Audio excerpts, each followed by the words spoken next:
Well, Garnet, thank you very much indeed for that. And I thought I understood the clock paradox very well, and yet I've learned something.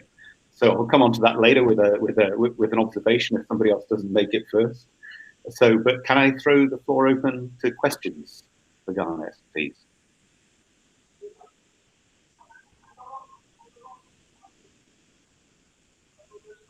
Shall I? Oh, Joachim, yes. Yeah. Can you talk a little bit more about time-like? What is a time-like plane? Sorry, I didn't get that. The audio was a bit jumpy. I started talking, but maybe somebody else did also. I don't know.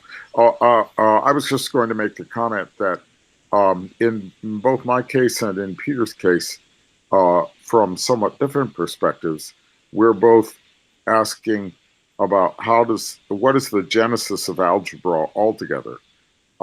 In my case, I'm asking about the genesis of algebra with respect to my particular notions about mathematics and physics, and in Peter's case, similarly. And in both cases, you get stories that are related to one another that move up towards the physics. So that in neither case are we assuming that matrix algebra is given. It's something that comes out of the consideration of what kind of thing would an algebra be, or what kind of thing would an interaction be that it could be described by algebra.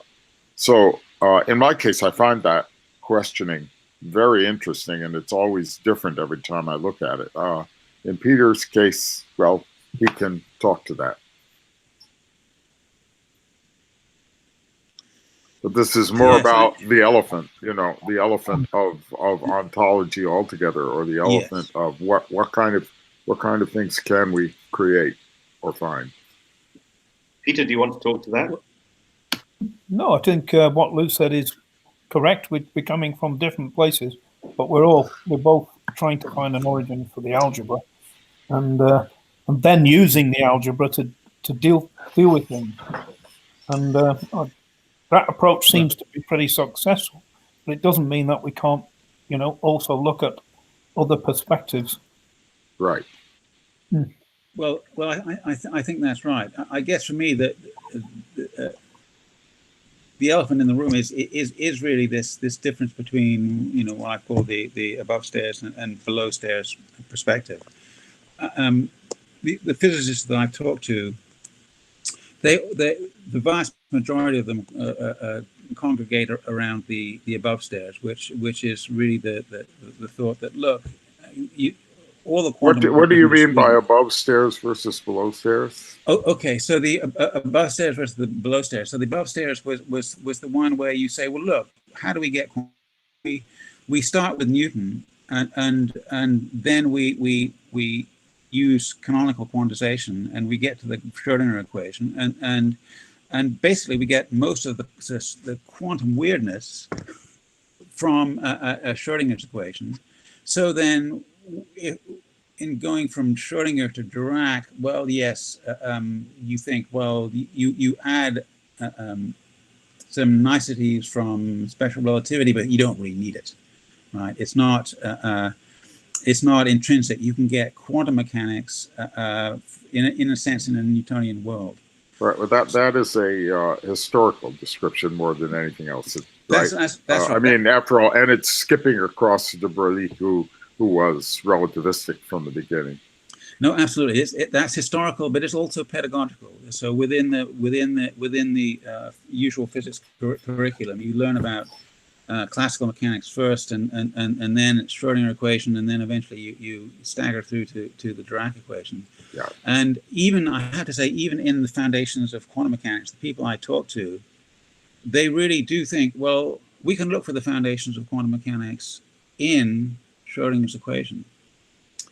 And so the below stairs one, which is the thing that I'm advocating, is to say, well, look, that's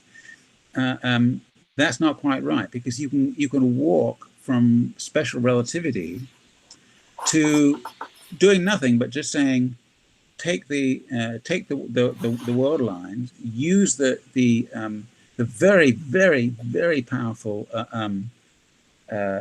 equivalence of inertial frames that you've got to say, what do images of a world line that's marked periodically, what does that look like in space-time. As soon as you do that, it's a whole different ball game. And that pattern, and you can look at that pattern and say, oh yeah, well, there's the Feynman propagator. Right? It's just sitting right there. To me, when I look at that, that sort of, the elephant in the room is that point, well, why the heck hasn't this been noticed?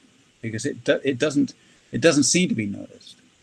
Okay, I think, just accusing the people present, I think Peter and John are the only ones that I think of it in that way anyway. That it all actually comes from special relativity, rather than classical mechanics, non-relativistic mechanics. So it is a different perspective. The way I look at the Schrodinger equation now is simply what's happening is the invocation of the square root of -1 is there for a single purpose, and that's to provide an overlay to the Galilean transformation in order to identify the frequencies which are really altered via the Lorentz transformation.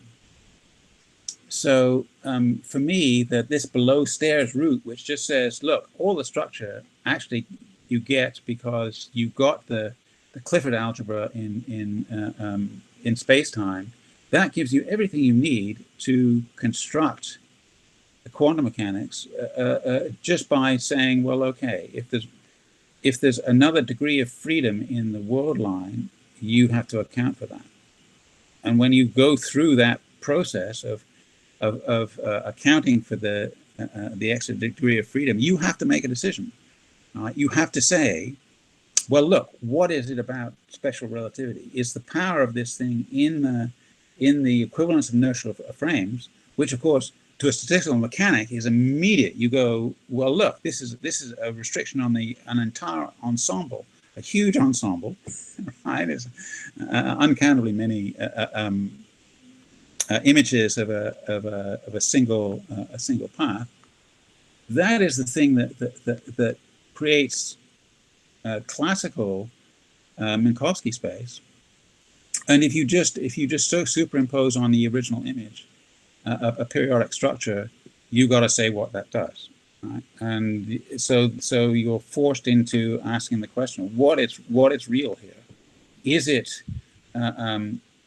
our imagination that there must be a world line and there's nothing attached to it, or is it, well, look, this world line with this pattern is now distributed throughout the future light cone, and we've got to deal with that. We've got to deal with the signal processing, and we've got to come up with an extension of the equivalence of inertial frames in the presence of this discrete marking of the world line. I think the problem is that it's not distributed over the whole of the future light cone. Sorry, I couldn't get that. I think part of the problem is that it's not distributed over the whole of the future light cone.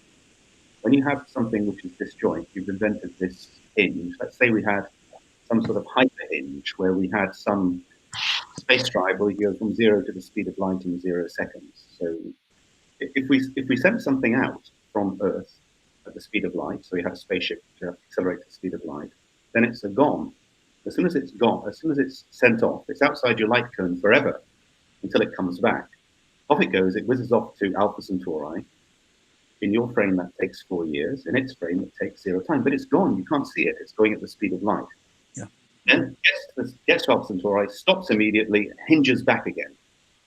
Now, suddenly, 8 years later, you see the spaceship, ba-doom, reappears. You didn't see anything in between because you did not see this thing coming. So yes. What you have there is a piece of the future light cone which is missing with such a thing. That's what you showed on the diagram. The bit in the middle is missing. Yes. So you have something which is good. So okay. So now take that picture. So remember that we now have two ontologies. We can be dealing with two different spaceships, right? Mm-hmm. On the other hand, if we just observe at the beginning and the end, mm-hmm. and the onboard clocks just have a 2-bit clock, we can determine whether there were whether it's possible that this is two images of the same clock or not. No, we can tell, and I'll tell you how. Yeah.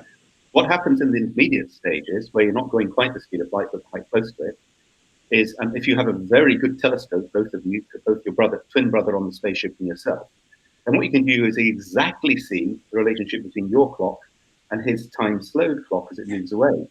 You can say, that's my clock, it's just the same. But then what happens is he gets there and he turns around with his hinge and he comes back and he vanishes for 6 years. There's a 6-year period when you can't see him. Yes. And then you see him coming in, and you say, "Hey, with my other clock, I can now see him. He's sublight, so I can see him coming in. I can see his top clock. It's still ticking more slowly because it's symmetric around the parameter, and I see him coming in. But there's a bit of the time in the middle that just vanished. Now, absolutely.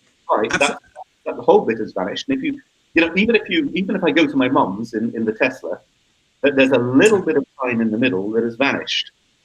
That's not. Yes, but now take that back to the original, the equivalence of inertial frames. Yeah. Look at those two things. Now, when you're looking at the two of them, you're saying you have, in a sense, an exterior view where you're watching the whole trajectory. Now cancel the ability to watch the whole path and just compare at the beginning at the end. Because you don't have inertial frames. You have discontinuities in the inertial frames at the acceleration points or in the acceleration. Well, that's right. But now compare that to the initial hyperbolic pattern that we looked at. We said, given the equivalence of inertial frames, we take that one periodic signal and we wipe it over the future light cone like a windshield wiper. Yeah. Right. Okay. And so what is the relationship of that pattern to the original one? It's an ensemble of images of the original single patterned world line. Yeah. So now the analogy here is simply to say, okay, supposing we can't see what's in the middle, but we're going to say we're going to allow the idea of these piecewise inertial frames, and we're just going to say the beginning and the end, and so we're going to now determine whether we have images of a single history or not by looking at the beginning and the end. And that gives us a binary choice. And we just say, okay, look at the beginning, and they're all correlated, so they're all the same. We now look at the end, and we just have a 2-bit discrimination.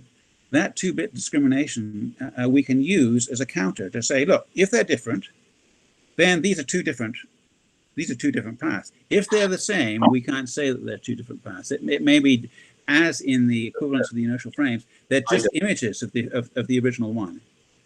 So all we have to do is say, give the particle this clock.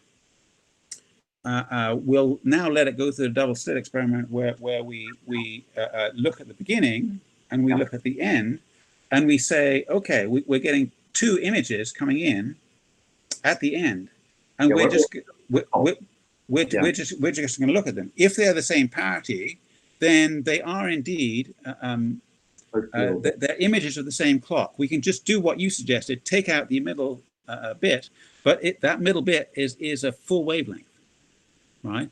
That's okay. Given that, yes, but if it's not the same clock, then you're not guaranteed it's going to be the same bit at the end, so they don't annihilate. That's right, but and it's exactly that. The universe doesn't know. If you have a double slit experiment, okay, the big peak is where they've both gone the same distance. We know that, if we measure it. But the secondary peak, the next second peak, one's gone further than the other one has. Yes. But it doesn't know, because for it, relativistically, all those paths are the same length, 0.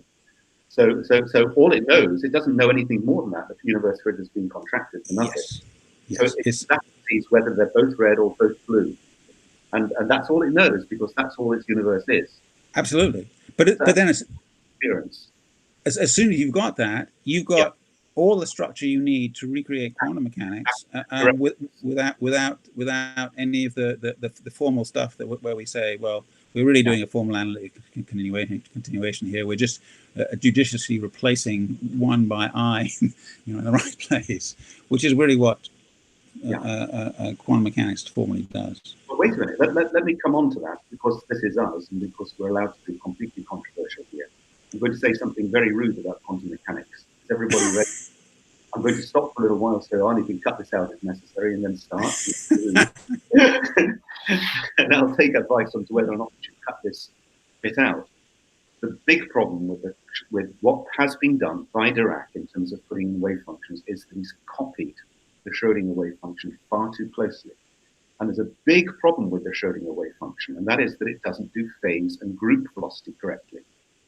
Instead of having v phase times v group is c squared, he has v phase. He has the phase velocity precisely double, I think it is, or half, not much where around it goes. But anyway, it's nonsense. It's just not proper wave function at all. And what happened is that was taken on board in exactly what you said. You said it straight, Garnet. It's so lovely. You're sitting there with a wave function, which is itself fixed to a frame. And all of these wave functions that we've been using all this time have been fixed to a frame. You have this difference, which you showed, between the clock, which is extending along the world line of the clock and along the observed world line of the clock. Mm-hmm.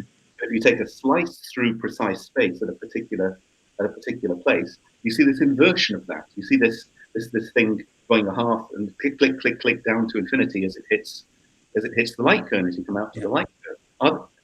They're inversions once again, and you've got this pair of oscillations. One of them measured at a fixed point in time, the other one observed from a fixed point in space. Mm-hmm. One's stretched and the other one is not stretched. And this is exactly what Lou just said. Lou said, look, I wouldn't take the ordering that you took. I'd take a third ordering. I'd take the order that it was built, quantum mechanics, the order of the stair builder. And what I'd then do is I'd put relativity in first, and then de Broglie, who came up with lambda is h over p, and then Schrödinger, and then Dirac. I put that order in. That's a different order. So that's a third order. There never are just two possibilities. Yes. Binary logic is always trying to fool you. We do it with our kids. We're trying to fool them.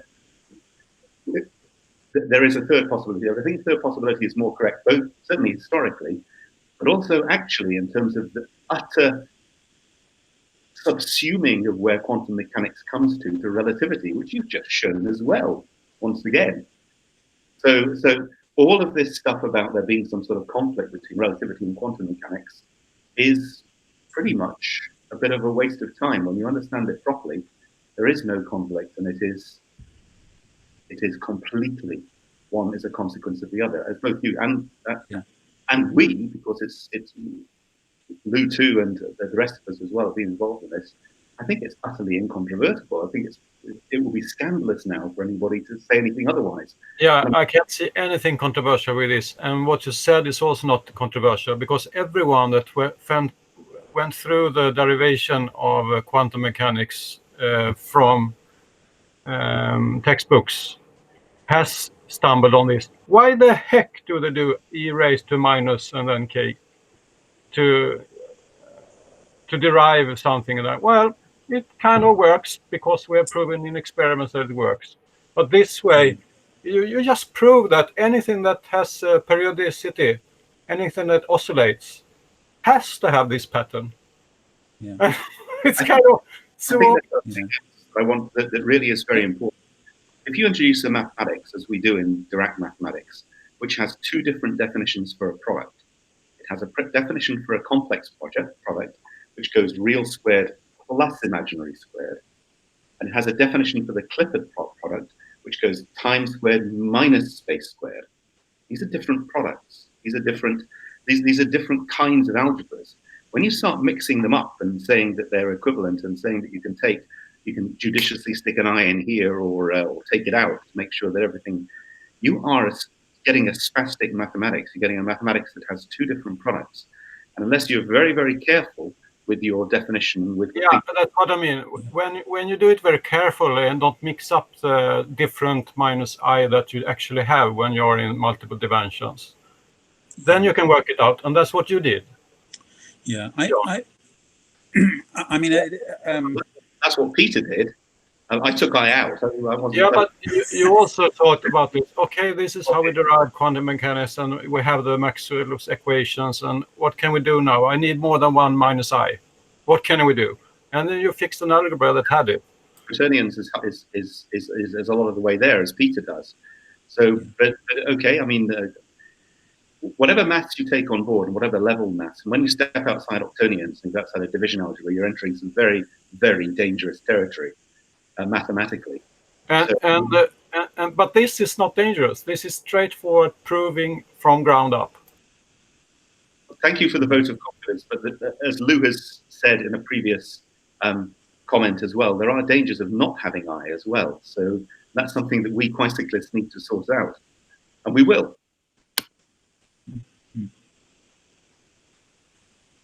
I'd like to comment on you say 2 bits. I think you should have said 1-bit clock or no periodicity at all. Okay, so actually the illustrations was really a 1-bit clock, but the 1 bit would go plus or minus 1. The 2-bit, the reason that I go for 2-bit is the 2-bit actually gives you the period 4. You can count, you know, it's really the 2-bit that takes you over to the Clifford algebra. In your illustrations, you have only 1 bit shown. Yes, that's right. And so I only pull out the real part of the propagator. It's just it makes for simple diagrams. I mean, once you can see that once you have the. Yeah, but to make this presentation a little bit cleaner for new people, there are some things that makes it a little bit hard, and that's when you say 2-bit clock, but you show 1-bit clock. Yeah. The one is you talk about time-like plane and space dash time, and you don't explain it carefully. Okay. And yes, I mean that's sort of and that's from the previous talks. So maybe a back for reference to those. Yeah. Garnet, why don't you just explain the difference between space dash time and space time now, and then it will be up as well for all to see. Sorry, what was that? Well, why don't you explain the difference between space hyphen time and no hyphen time? So for everyone. That's sort of I think a convention that's usually used. So space hyphen time is where space and time are independent. So you're in a realm where you simply use the Galilean transformation. Okay, if you put them together, that was clear. You could have said that, and then it would be very clear. Okay. Yeah. So space-time together is a made-up. But another concept is the time-like plane, which you had a complete talk about, right? Well, yeah. So at the end, I didn't take it to 4 dimensions. I just said, well, okay, so the technical issue here is we've had the Feynman chessboard model for many years. I mean, I think it was 47 or something that he constructed that model, and it's built on the image of a sum over paths, because he started out the path integral in the non-relativistic domain, and the whole idea of the paths there were like Wiener paths in diffusion, and you think of it as the path of a particle. And he tried to extend that to the Dirac equation, and found, oh well, okay. If we really look closely at paths of particles in reality, because of the uncertainty principle, you drive up the mass, and that would correspond to the speed getting higher and higher, but it's bounded at c. So he took that the image of the path integral to the relativistic domain by thinking of the paths as being piecewise light-like, and so that's the model. But when you look closely at that, you see, oh well, wait a minute. There's always, for every Feynman path, there's a dual to that for path that intersects the original every 2 corners. And when you see that, you see, oh, what you're really looking at is in actual fact the outline of those causal areas. And once you see that, the structure begins to become a bit clearer. And so the extension to 4D becomes much clearer, simply because once you have the bits and pieces of the Clifford algebra, you can say, well, okay, what's really happening here is it's not really a path integral. I mean, it's a path, you can describe it as a path integral, Feynman-like in 2 dimensions, but if you think of 2 points in 3 space, so think of the axis, think of a time axis and pick any point in 3 space, then that point in the time-like axis defines a time-like plane. And it's in that time-like plane that you can use the whole idea of the Feynman chessboard model, but you need 2 of them in order to then bring in all 3 directions. So the whole idea generalizes to 4D fairly easily. But you mean 3 of them? You said 2 of them. You mean 3 of them, right? Okay, so you start out in a 2-dimensional space-time, so it's like 1 + 1, but it becomes 2-dimensional space-time. But you need another 2. So if you start out with t and x, then you need y and z. So you need those other 2. So you can't do that just using essentially the Pauli matrices. You've got to go up to a bigger Clifford algebra in order to make the whole thing fit in. And you can see how it works. You can see when you build the 4-dimensional case, the whole process is exactly the same as it was for the Feynman chessboard model. It's just now built of bigger blocks. That's it. When you go from 2D to 4D, you lose commutivity. You lose the commuting. You lose the fact that you can add rotations in 2D space, but not in 3D space. So things get complicated. Yeah. Okay. So that's right. But you'll notice it's easiest to see in that. Remember, we looked at the idea of a binary decision where you either persist or you switch. Remember that in the previous thing, you can write everything in terms of this binary choice. Well, when you construct the persist operator, you really, in 1 dimension, it was easy. You just had something like a sigma z, which functioned as a vector. Now, how the heck do you then generalize that to 4D? Well, what you do is you cheat. You say, oh, well, I'm going to take sigma x, sigma z, and when I multiply those 2 things together, I get this other thing, which is the square root of -1, but, damn it, it has period 4. I need it to be a vector. So I multiply it by I. I've got the Pauli matrices now, right? I now use them as unit vectors, stick that in the exponential, and Bob's your uncle. Once you've done that, you have exactly the same pictures you had in the chessboard model where you're now looking at causal areas instead of lengths. And in the outer, so that goes along the block diagonal in the persistence matrix.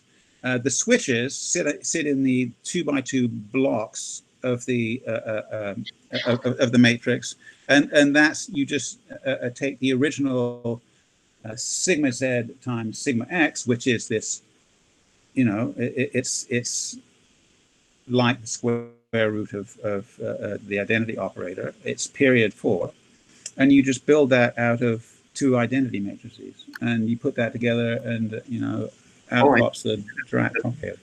So that is cheating, and there's other ways to cheat that are not cheating, like in poker or in 21. If you can count, you can cheat by doing sums.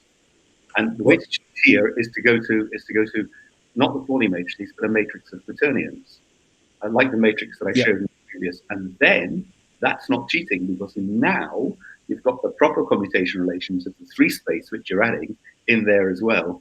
And that's a better way to do it, because it's closer to what reality does. So Yeah, I'm not arguing with that in the sense that the Pauli matrices, I think, were basically built for a constriction of the thought of the idea of the vector. And what happened is they hobbled sigma z times sigma x, because it came out with complex eigenvalues, and no, can't do that, right? So let's multiply it by I to give us sigma y, to give us the usual cyclic relationship between the two. And those are useful for counting if you're going to talk about space. But the actual thing that makes the Dirac propagator in this case work isn't that. It is the actual Clifford algebra that's Right. underneath it. That's right. If you use the proper Clifford algebra, you've got enough, in my view, machinery to do it without I. I could be wrong there. Yeah. So far. Well, yeah. No. I think you probably could too, because it's again, you I is this sort of this flattened Clifford algebra in a way, and so you can probably dispense with it really. Garrett, I think there must be some thought behind having a 2-bit clock here that I didn't see. So it seems like you will be having a continuation of this talk where you use the 2 bits. Are you? Oh, okay. So the idea is, notice when I showed the pictures, in the end, I just showed the real part of the propagator. Right. I only ever showed you half. And the reason for that is, if you've got one half, you figure you probably have the other half, which you do. But you deem the 2 bits for that. And as you noticed immediately, I just showed you 1 bit, which was red or blue. If you put in the other bit, when you actually do the calculation, the other bit's there, right? You just see it, and you know that there's 4 states. And I'm thinking about maybe you can continue with this switch and persist operators, but just have the switch working in 3 dimensions. But that means you have 3 switches. Can you make use of a clock with more bits to do that step by step? First persist, then step in X, and then step in Y, and then step in Z, and then persist, and then. Okay, so that's the tricky thing. That idea was why, in a sense, the chessboard wasn't generalized to 4 dimensions pretty quickly, because if you try and do that, and you try and set it up on a lattice, you can't keep the nice symmetry properties and keep the speed c fixed. If you do it that way, the speed c has to be an expected value. The thing is, Joachim, that Garnet cheated a little bit when he did the persistent switch, because he always persisted in the same direction. And even when you start persisting in 2 directions, you get to a box. You get to something which is more complex. So, I get a feeling that he can actually continue his path, but just think in 3 dimensions. Somehow have a persist that continues along the path it got from the last switch. Okay, so that idea is, in a sense, following the original idea of the path integral, which was brilliant and worked wonderfully in the non-relativistic case. But here, remember, we have this wretched restriction that says there's a maximum speed in the entire system, and that's c, and that distributes over all 3 dimensions, which is then, that was really what scuppered the taking the path integral to 4D, because constructing a lattice where the speed between the lattice points is always c, brings in difficulties. And those what do you say about having 3 persist operators and 3 switch operators then? it's not simple, because as soon as you start trying to do these things in multiple dimensions, you get into combinatorics. So as soon as you start getting into combinatorics, the reason that something goes in a straight line in the Feynman path integral so well in 2D is that there's much more phase space as you begin to move away to different possible paths. And it's only the ones very close to the straight line path which interfere in phase. If you go to 4D, that stuff goes combinatoric. You get very, very many more paths. And so the thing is even very much more strongly suppressed to be along the straight line, which is what you want, of course, because that's what you want. But maybe if we just focus on very uniform motion and see if we can derive our understanding from that, and then from that generalize it to something more continuous in 3D. From stochastic things, and it gets very, very difficult very, very quickly. It's not a fruitful route, I don't think. I know what you're trying to think there, and that's a good thing, but I think it's a can of worms there. You've got to be very careful with that one. Maybe one image it's worth maybe one image to think about, and why that it isn't so easy to do that with paths. It is when you think of what a relativity does, the Lorentz transformation is really it's essentially planar. Right. When you if you look in say the XY plane and say, okay, we're going to look at paths. In the XT plane, then we will get we'll get the shrinking aspect in that plane, and everything outside of that plane is left alone. Right. So maybe then you have actually a model here. You can just say, okay, now we have derived it in 1 dimension, expanded it to 2 dimensions, and then we can use a 1-bit clock and prove that we have interference into 2 dimensions. Now we're going to... and then that was because we got a time-like plane interaction. Yeah, so in two dimensions, we have to expand it into the other 3 possible directions that time-like plane can have.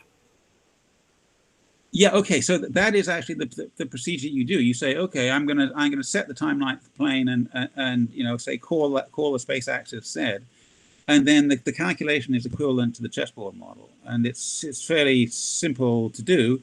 And it really is. I mean, if we brought Kronecker in here, he'd say, well, yeah, this is all just binomial coefficients. You guys are just fussing about the binomial expansion.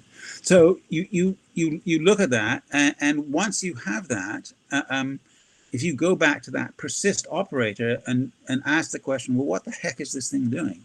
Well, what it's doing is it's simply counting, and it's counting along a specific direction.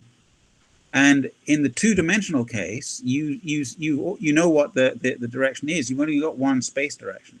But if you expand that into 4 dimensions, then you've got 3 space dimensions. So, but that's not a big deal. We have we can put in vectors instead of the scalar, which will allow you to count in a 1-dimensional subspace of that 3-dimensional space. And when you do that and just put it all together, you see that the Dirac equation just drops out. It's quite pretty. But I think it would be prettier if you focused on assuming that they were independent, they didn't mix up. No, I think that's quite wrong, and I think we've better slow this. The thing is that if you've got something which goes round and round in circles, it has to persist. It's something which comes back, and it's like a 1-dimensional thing, and it's always in the same direction. And you pretty much need that to get the kind of simplicity. You go to 3D on this, and you're thinking of something which is like an exploding electron which goes in all directions in space and time.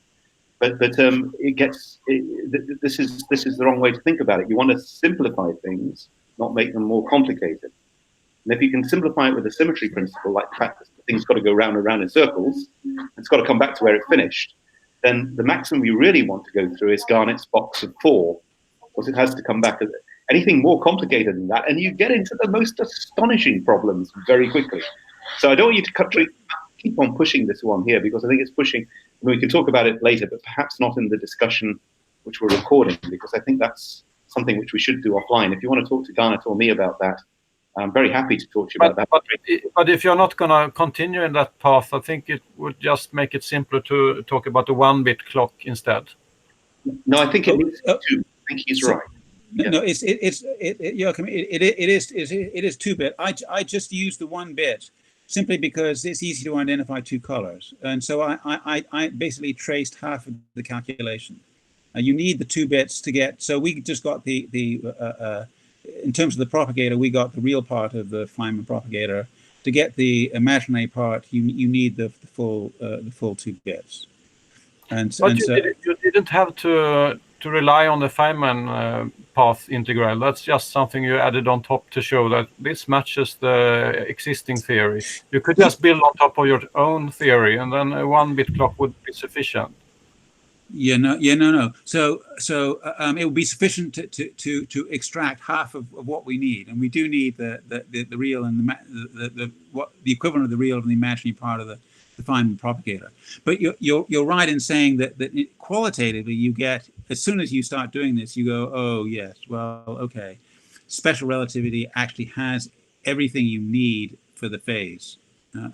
Once you see that, you go, well, all right, let's map this back onto conventional quantum mechanics and the conventional non-relativistic quantum mechanics, and you see, oh yes, that the whole canonical quantization, which sets up the de Broglie wavelength and so on, that actually follows just from the geometry of the special relativity, and it follows in a nice way in the sense that, you know, in the relativistic context, you know exactly what the wretched wave function is doing. Right, it's looking, instead of just counting 1, 2, 3, it counts modulo 4, and so you look for a 1 minus 3 and a 2 minus 4. So you're counting a relative number. As soon as you do that, you bring in the Clifford algebra. You bring in really everything you need, and you bring in, as John says, you bring in actually the circle, right? Because when you go around a circle, it's like when you just have the binary clock, right? All you could do is you could shuffle bits from one level to another level. When you have 2 bits, and so you have a 4-state clock, you're not shuffling just from one level to another. You've got 4, and so you can shuffle them around and they come back, right? And that's perfectly legit within just the old. You know, the binomial coefficients. The binomial coefficients say, oh yeah, that's fine. Just look at this far enough out in size, and we'll tolerate that symmetry fine. I think that the thing is that if we're going to, and we will eventually, maybe not in our lifetimes, all of us, solve Hilbert's 6th problem on this, we need to put sufficient complexity in here to encompass the full problem. And I think sufficient complexity, when the universe around us is composed of self-recreating things that confine themselves, that recreate themselves after 4 steps, after going round and round in a circle, you need at least that level of complexity to get down to the kind of structure that we see coming out of some of these talks of Lou's and Garnet's in terms of the structure of the Dirac equation, in terms of the structure of the diffusion equation, and so forth, things that have a correspondence with the reality. What I think is absolutely beautiful of this is I think they're getting down to the minimum level that you need to do that. But it isn't 1 bit, it is 2 bits in this case, I think. But where does this assumption that we live in a 3-dimensional world actually originate from? I can't find the root of it. And maybe Garrett can find the root of it somehow if he pursues his path. I think Peter told us. You can't go beyond quaternions, that's it. Once you get quaternions, that's the end of the line. Unless you go for anti-associativity, and even then that's only 7. But I think it's definitely 3. It's 3 many times over for many reasons. 3 keeps recurring. It's 4 sets of 3. There are 4 client groups that contribute. So Peter, what you're saying is that the most complex world we can possibly live in has 3 dimensions. That's what you say. I mean, 3 dimensions of space. Yes. But there's other lots of 3 dimensions as well. But it's all the same pattern. The complexity of our world is made out of 2 numbers, 2 and 3. It's not quite the same pattern because the quaternions and the other patterns do operate a little bit differently. So I mean, it's the same three-dimensionality overall. that's absolutely true. That's what I mean. The patterns, the local changes are different.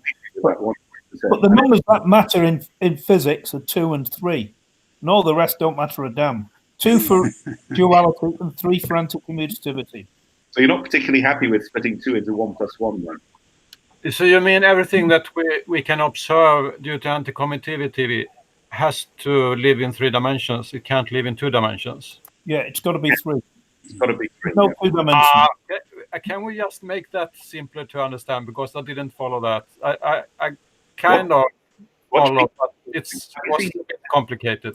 Joachim, have you seen Peter's talks yet? Yeah, I did. As I said earlier, I need to revisit it to understand it better. Good idea. Okay, no, I don't want to get lost. Although, actually, maybe I do. We want to get lost in that, guys. We can. You want to go for it again, Peter, and make it absolutely clear why it has to be? I'm thinking Garrett could simplify to focus on just one bit and then explain why he hooks up a second bit in the clock. But I didn't follow it from Garrett's talk. But in Peter's talk, it made sense. That's for you to understand there. I think Garrett made it very clear in the previous talk that he gave why it had to be 2-bit as well, and combined with this. So the thing is that what you're doing is you clicked onto a picture that Garrett gave you as though the picture was the reality. So you've seen the red and the blue, and he didn't put the green and the cyan in there as well, but he could have done. And I saw some shading between 2 colors. You did have that, Garrett. I thought it was an artifact. Yeah. So my color scheme, I'm afraid, is not terribly consistent. I usually sort of use red and blue, and then it became a faded red and a faded blue. Perhaps I was just running out of energy. But one thing to think about the 4 colors. So Peter will tell you about the 4 colors. For me, it's because in space time you have past, future, left, and right, and you need to distinguish that, and that's really what you need. And in terms of the 4-bit, if you can just the last slide, remember there was this matrix that counted to 4 that I just showed. It's the off diagonal, and when you just run it as an operator, it'll just look at the different dimensions of a column vector. It simply goes 1, 2, 3, 4, 1, 2, 3, 4. So that's all it does. All it does is count to 4. And the point was that when you look at that and say, okay, let's do a similarity transformation, which just means we're going to redefine what we mean by a state. When we did that, this rather magical thing happened, and you got 2 block diagonal matrices, one of which was sigma x. Sigma x is just a switch that goes back and forth between 2 states. The other thing that happened was instead of getting sigma x, you got I sigma y, which is, it's an anti-symmetric matrix, so -1 in the 1, 2, and 1 in the 2, 1 position. And when you look at how that operates, that goes through 4 states, and the 4 states go, 1 in the top, 1 in the bottom, -1 on the top, -1 on the bottom. That is the sort of the origin. So Lou uses that in his little Clifford algebra, and it's that operation that brings in the 4 states, and it brings in the machinery of the Clifford algebra. And the way it relates to things like commutation is that when you're doing the counting, if you remember back at the thermodynamic clocks, all you ever did was counting, but it was counting on a one-dimensional subspace, and you never got off the one-dimensional subspace, right? It's like hopping on a line. You always stay on the line, and you just hop from the integers. 1, 2, 3, 2, 3, 1.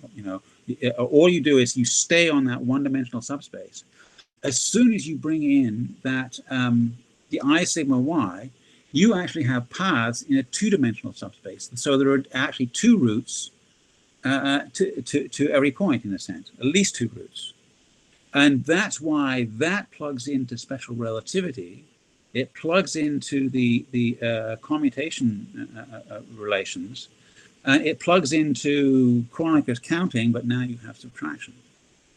So that's where the fourth state comes in, and that's what sort of is a bit of a unifying thing, I think, between partly Lou's perspective and partly Peter's perspective. Because when you look at Peter's work, which I need to look much more closely, but to me, Peter does the partition of saying, well, okay, we've got the quaternions, and they have one function, and we have Clifford algebra and the natural exterior product, which has a slightly different function.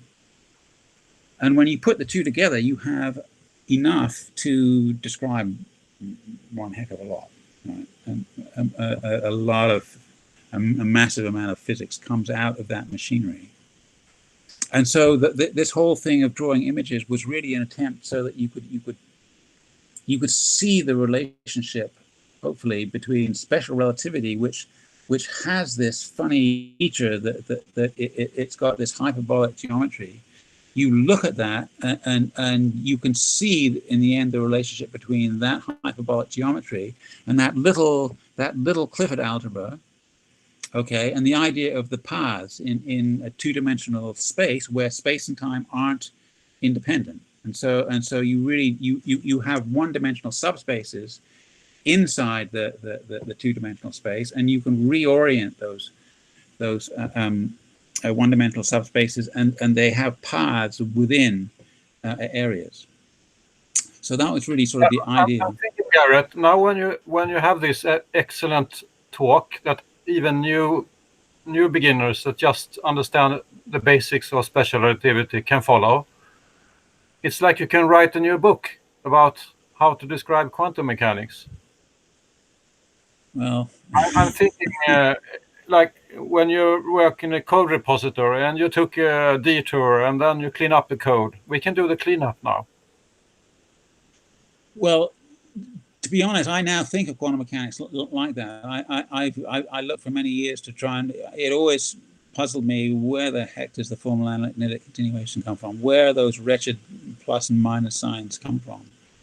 And the intuition was really that it came from special relativity, and the fact that that you have this hard upper bound on the velocity that did it. But if you actually go through the calculation that I illustrated, I think it's pretty convincing. You look at it, and just from the pictures, you see the structure's all there. Right? You're actually forced to make these decisions that take you to the equivalent of a wave function. You look at it and say, now when I've seen it, I cannot unsee it. Good. I wish that was true for most people. Well, I think the thing is that we are writing the book, except we're doing it in a video format online. This is much better than writing a book, potentially. So, but still, we need to write a book that we can give to kids and understand also, and this is possible. So your kids read books? When I forced them. That's actually a very interesting idea that Joachim brought up. With in some point in the future, we should maybe think about trying to produce something that is at the appropriate level for kids, to teach them concepts the right way. Although that is very challenging, because for kids to understand difficult concepts, just something to think about. Maybe we could cotton onto a methodology. It's with a clock, and that you have the just three assumptions about what has to happen in a word. Just very basic. Everyone understands them, and just what happens then in that word. And then you end up with interference pattern on a two-slit experiment, which you cannot understand as a kid any other way. I think the book's a very good idea, by the way. I was making a bit of fun of it, but I think it's an excellent idea for all of us. But I think the way kids take things on board, or young kids take things on board, I go into primary schools and talk to kids about this, and they start asking really. Primary school kids are great. The good ones are the primary school kids, and the kind of people that our first-year students, full of life and full of questions, and they ask some very good questions. And I think you're right, Joachim. It'd be good to put some things up at the level that the challenge should be that we can explain anything at a level a kid would understand. Yeah, and Vivian's talks also, if we exclude all the difficult words that he uses sometimes. Let's get the content up first, then think about disseminating this at all levels.